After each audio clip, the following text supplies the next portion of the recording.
das áreas que mais mudou com as novas tecnologias foi a área do varejo. Antigamente, quando a pessoa ia comprar, ela saía de casa, ia para sua loja preferida e comprava o que ela tinha pensado anteriormente ou era surpreendida quando o vendedor conseguia apresentar um produto para ele. Com a internet e outras novas tecnologias, essa experiência mudou completamente. E para falar sobre isso, a gente trouxe o Eduardo Salgado, ele é diretor de consultoria em varejo da Accenture Brasil. Eduardo, bem-vindo e obrigado pela visita. Obrigado, eu que agradeço o convite. Eduardo, o que aconteceu com o varejo nos últimos anos? É uma revolução que a gente pode considerar? Eu acho que é uma revolução do consumo, né? Então, e o varejo é fortemente impactado por isso. Então, a gente hoje tem o consumo sendo direcionado pelo consumidor, que agora tem acesso a muitos canais, muitas tecnologias, e efetivamente revolucionou a vida daquele varejista, como você falou, fazia o seu trabalho trazendo o consumidor somente para a sua loja. O que impulsionou essa mudança? Foram as novas tecnologias? Foi o cliente que passou a exigir algo que ele não exigia antes? Como é que foi esse processo? Então, resgatando um pouco da história, né, o varejo começou lá atrás, tradicional, abrindo suas lojas, o negócio crescia em função da abertura de novos ativos físicos. E ele trazia o consumidor através de grandes promoções para suas lojas, fazia todo mundo comprar aquele produto, aquele grupo de produtos com desconto. Com o advento da internet, aí temos sim uma primeira tecnologia, todo mundo se viu aí na necessidade de correr atrás de montar um site para também vender esse produto. E aí tipicamente você já tinha uma competição de canais, porque cada canal era visto como um canal independente. O que aconteceu a partir daí é que o consumidor começou a ter opção. E aí o joystick desse videogame passou para a mão do consumidor. Então hoje quando eu tenho novos canais, então você pega hoje aqui no Brasil, a gente tem mais celulares do que gente, né? Então a população é menor do que a quantidade de celular. E o avanço da quantidade de smartphones, que hoje já está em quase 60%, e também o volume de clientes com pós-pago que cresce todo ano, então tem mais acesso a dados, são novos canais onde o cliente tem mais opções ainda e o varejista tem o desafio de integrar esses canais para oferecer uma experiência única para esse consumidor. Quando a gente fala em novas tecnologias, a gente tem a inteligência artificial, a robótica, a internet das coisas, o data analytics. Você pode falar um pouquinho do impacto delas no varejo? Todas elas, quando bem usadas, impactam fortemente a experiência desse consumidor, né? Porque eu acho que o nome do jogo é experiência, e experiência do consumidor. Vamos lembrar que lá atrás a gente sempre brincou que quem tinha informação tinha o poder. Hoje a gente tenta correr atrás do dado do consumidor, mas para entender quem tem o poder, porque quem tem o poder é ele. Então, quanto mais eu entender esse consumidor, ele vai usar o poder a meu favor, né? Então ele vai retribuir essa experiência que eu vou fornecer para eles. Mas internet das coisas, analytics, inteligência artificial, quando bem usado no momento correto, ajuda nessa experiência e ajuda no consumo no aumento do consumo desses clientes. Você pode citar um exemplo, por exemplo, do que um varejista pode fazer com os dados que ele pode colher do cliente? Sim. Você pode pegar alguns exemplos, principalmente lá de fora, né, onde você tem consumidores que adotam um modelo de consumo, uma assinatura premium, né, e a partir daí eles começam a interagir mais fortemente com o varejo. Esse tipo de consumidor, você consegue tirar mais fotos da vida dele. E você tem que entender o filme da vida através de fotos. Então, quanto mais fotos, mais próximo você está do filme. Então, você pega, por exemplo, esse modelo de assinatura premium, o consumidor ele tem aumentado uma frequência de 10, 20% de consumo, uma frequência semanal, para quase 50% no consumo diário. Então, eu entender o seu consumo diariamente, eu vou ter uma relação de que daqui a pouco eu consigo te oferecer a pasta de dente no dia que ela acaba. Então, é esse modelo de inteligência analítica que tem sido utilizado principalmente lá fora. Os especialistas hoje usam dois termos no varejo que são experiência, como você falou, e a jornada de compra, né? O que é? Você pode descrever o que é isso? O que é essa experiência que o consumidor quer ter? O que é essa jornada de compra? Como é que isso funciona na prática? É importante a gente saber que o consumidor ele tem uma jornada efetiva de consumo que começa na etapa de descoberta do que ele efetivamente precisa e que se encerra na etapa lá de troca, pós-venda, né? Então, passando desde a experimentação, a compra efetiva, o pagamento e tudo mais. O que você tem que travar como como experiência, ou entender como experiência da vida dele, é como é que você endereça os pontos de dor que tem em qualquer uma dessas etapas. Então é importante você olhar para cada consumidor, ou para cada grupo de consumidor, entender em cada etapa dessa jornada quais são as dores. À medida que você vai mitigando essas dores, você pode acreditar que você está transformando a experiência desse consumidor. Hoje o consumidor não quer simplesmente comprar, adquirir um produto. Não, ele não quer. Então você pega o maior desafio, principalmente hoje do varejo, é você fechar o ciclo de compra.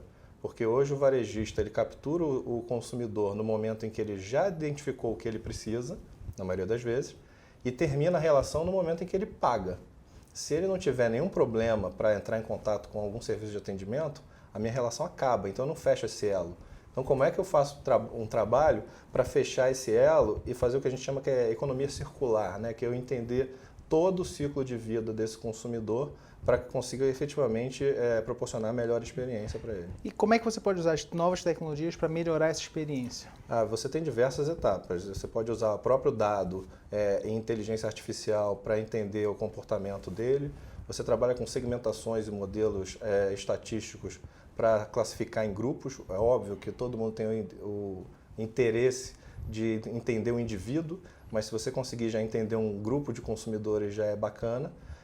Depois você consegue trabalhar até com a internet das coisas para identificar se o hardware que ele comprou com você está com defeito ou não está com defeito e como é que você atua numa nova proposição de produto ou substituição para ele.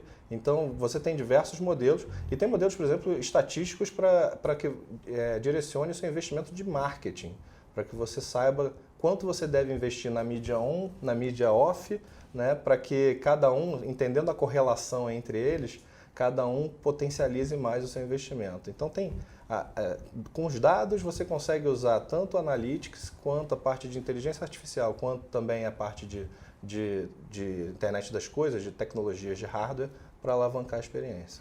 O Accenture tem trabalhado esse tema, dizendo que para melhorar a experiência do consumidor, o varejista precisa trabalhar 3 pontos, que é o reconhecimento do cliente, ser relevante nas interações e estar presente na vida do cliente.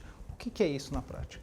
Então, o primeiro desafio é entender o comportamento do Eduardo, né? Então, como é que eu entendo o Eduardo? Eu preciso capturar dados e a grande parte dos nossos varejistas tem passado por esse desafio de integrar os 2, 3, 5 Eduardos que tem lá dentro, seja porque eu tenho diferentes marcas ou porque eu tenho diferentes canais, e capturar para que eu consiga entender e tirar as fotos, entender as fotos do Eduardo para traçar o filme, né, como eu falei. Então, isso é muito importante. E aí, ao conhecer, você tem o desafio de reconhecer, porque o Eduardo volta. E saber que esse Eduardo é aquele daquele filme que você montou, que é o grande desafio. Porque aí você vai para a etapa 2, que é a etapa onde você, ao reconhecer que é o Eduardo, qual é a melhor experiência dele? Dado que o filme da vida mostra que ele está formando uma família, acabou de se casar e que possivelmente as próximas compras dele vão estar muito mais relacionadas a filhos, crianças, lazer, entendeu? Então, a gente vai para essa segunda etapa. E a terceira etapa é como é que eu fico presente na vida do Eduardo, como é que eu não perco essa minha ligação no momento em que ele passa pelo checkout, né, que é o desafio, e aí eu só percebo que o Eduardo quer alguma coisa nova quando ele entra na minha loja ou ele entra no meu site. Então, esse estar presente, hoje as tecnologias digitais e principalmente as soluções mobile dão essa possibilidade para eu estar mais presente na vida do consumidor. Quando o e-commerce começou a se popularizar, principalmente com a Amazon, houve quem dissesse que o varejo iria ser online, as lojas iriam fechar, que ninguém mais iria, shopping center iria ter problema, enfim. Hoje parece que a situação não é assim, a palavra é integração.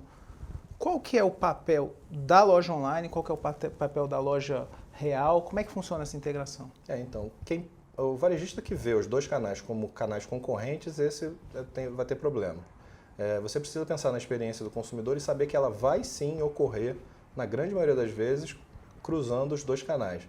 Ele começa uma busca no online, ele vai para o offline para fazer a experimentação, ele pode ainda fazer mais algumas comparações no online e, no limite, ele pode concretizar isso também na loja offline, porque ele quer receber o produto na hora.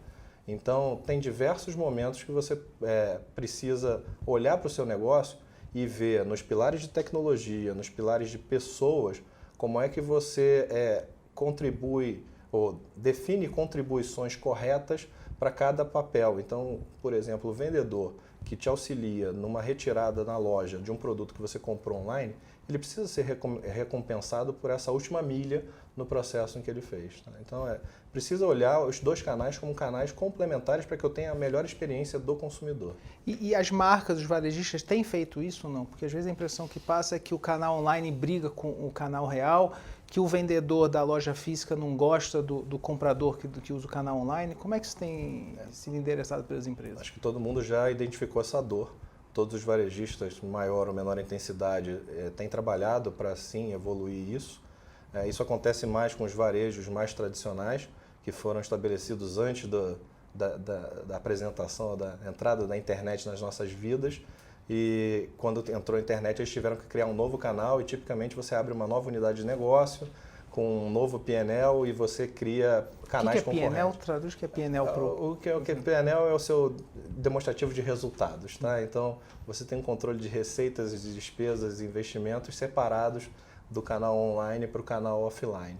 Então, quando você pega esses varejistas mais antigos ou estabelecidos há mais tempo, eles têm mais desafios relacionados a isso. Quem nasceu no mundo mais digital, esses estão sofrendo menos, mas todos têm a necessidade de olhar para isso, porque no fim do dia, que a gente já falou, o joystick está na mão do consumidor. Né? Você pode citar bons exemplos de quem tem feito isso? Você vê lá fora, por exemplo, a Amazon, um caso muito, muito bom de experiência, onde eles hoje no limite estão discutindo se não faz sentido eu já mandar a pasta de dente antes para você, mesmo que você não venha usar, mas dado que eu estou tentando entender cada vez mais seu filme, deixa eu mandar antes a pasta de dente, assumindo que ela vai acabar daqui a 2 dias. Né? Então, é o limite da experiência.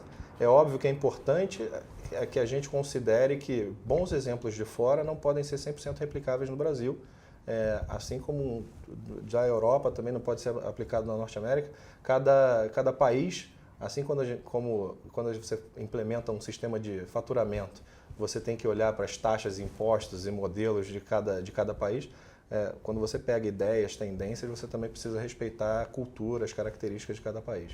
Legal. Eduardo, muito obrigado pela entrevista. Tá bom, eu que agradeço.